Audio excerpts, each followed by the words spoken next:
আসসালামু আলাইকুম, আমি ডাক্তার নাহিদ হাসান বলছি। সবাইকে স্বাগত জানাচ্ছি আজকের নতুন ভিডিওতে। সুপ্রিয় দর্শক এবং শ্রোতা, আজকে আমরা যে বিষয়টি নিয়ে আলোচনা করব সেটি হচ্ছে যে একজন গর্ভবতী নারী তার গর্ভধারণের 1 থেকে 3 সপ্তাহের মধ্যে শারীরিক কী ধরনের পরিবর্তন দেখতে পাবেন।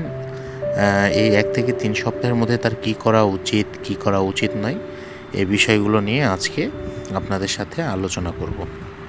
তো চলুন শুরু করা যাক। তো গর্ভবতী হওয়ার প্রথম সপ্তাহে কোনো সুনির্দিষ্ট লক্ষণ থাকে না। গর্ভবতী হওয়ার প্রথম 1 মাস মায়েরা সাধারণভাবে বুঝতেই পারেন না যে তারা গর্ভধারণ করেছেন।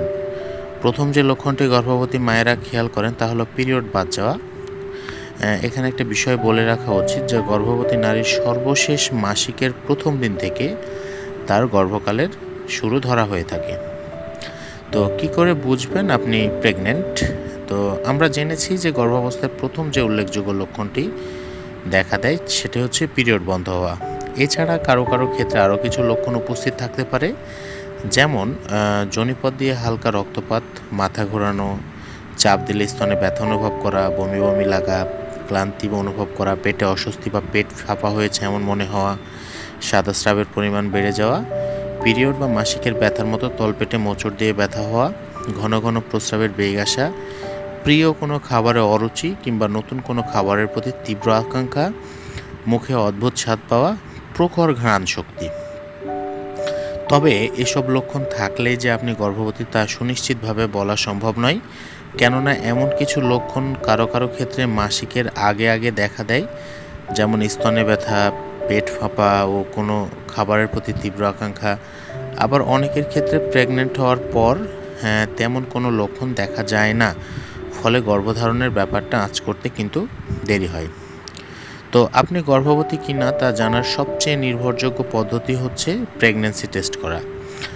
আপনি প্রেগন্যান্সি টেস্ট কিটের সাহায্যে খুব সহজেই ঘরে বসে জেনে নিতে পারবেন আপনি গর্ভবতী কিনা।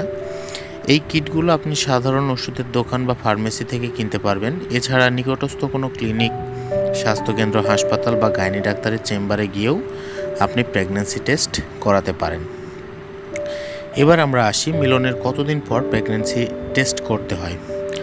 আপনার যদি কোনো মাসের পিরিয়ড বাদ যায় এবং আপনি যদি এর আগের সময়ে অনিরাপদ সহবাস করে থাকেন, অর্থাৎ কোনো জন্ম নিরোধক যেমন কন্ডম, পিল বা বড়ি অথবা ইনজেকশন ব্যবহার না করে সহবাস করে থাকেন, সেক্ষেত্রে যখনই দেখবেন যে নির্দিষ্ট তারিখে পিরিয়ড শুরু হয়নি, তখনই কিন্তু আপনি প্রেগন্যান্সি টেস্টটি করিয়ে নিতে পারেন। তো পিরিয়ড শুরু হওয়ার সম্ভাব্য তারিখটি জানা না থাকলে অনিরাপদ সহবাসের কমপক্ষে 21 দিন পরে টেস্ট করেও আপনি জেনে নিতে পারবেন আপনি গর্ভধারণ করেছেন কি না। এছাড়া আজকাল অনেক উন্নত প্রেগন্যান্সি টেস্ট কিট পাওয়া যায়, যার সাহায্যে গর্ভধারণের 9 দিন পরেই আপনি গর্ভবতী হয়েছেন কি না তা জানা সম্ভব। তো প্রেগন্যান্সি টেস্ট কিভাবে করে? বাসায় প্রেগন্যান্সি টেস্ট করার জন্য আপনার নিকটস্থ ফার্মেসি থেকে আপনাকে টেস্ট কিট বক্স, যেটিকে আমরা বলি, সেটি কিনে নিতে হবে।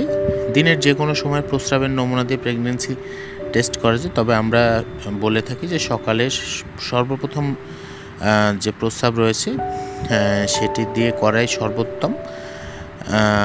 এটির উপরে প্রস্রাব করার পর সাধারণত কয়েক মিনিটের মধ্যেই ফলাফল দেখায়। একটি টেস্ট কিটের ধরন এক রকম, তাই ব্যবহারের আগে অবশ্যই বক্সের গায়ে লেখা নির্দেশাবলী ভালোভাবে পড়ে নেবেন।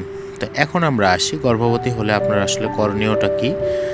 প্রেগন্যান্সি টেস্টের মাধ্যমে গর্ভধারণ সম্পর্কে নিশ্চিত হয়ে যাওয়ার পর আপনার প্রাথমিক করণীয় হবে একজন স্বাস্থ্যকর্মী বা সম্ভব হলে একজন গাইনি ডাক্তারের সাথে যোগাযোগ করে চেক আপ করিয়ে সুনিশ্চিত হওয়া এবং ডাক্তার যেসব পরামর্শ দিবে সেসব মেনে চলা। গর্ভাবস্থার এই সময়টাতে সাধারণত নিচের বিষয়গুলো মেনে চলার পরামর্শ দেওয়া হয়। 1 নম্বরটা হচ্ছে যে 12তম সপ্তাহ বা প্রথম 3 মাস পর্যন্ত দৈনিক 400 মাইক্রোগ্রাম ফলিক অ্যাসিড সেবন করতে হবে। ফলিক অ্যাসিড ট্যাবলেট আকারে পাওয়া যায়।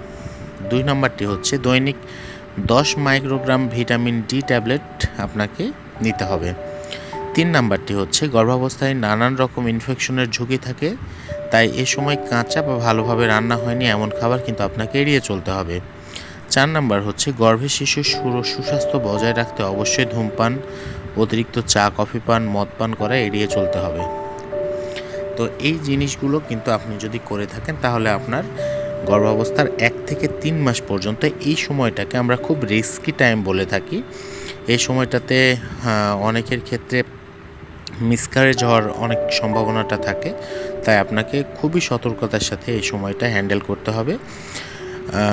এই সময় খুব বেশি আপনাকে জার্নি করা যাবে না, অত্যন্ত ভারী বা পরিশ্রমের কাজ, এই কাজগুলো কিন্তু করা থেকে আপনাকে অবশ্যই বিরত থাকতে হবে।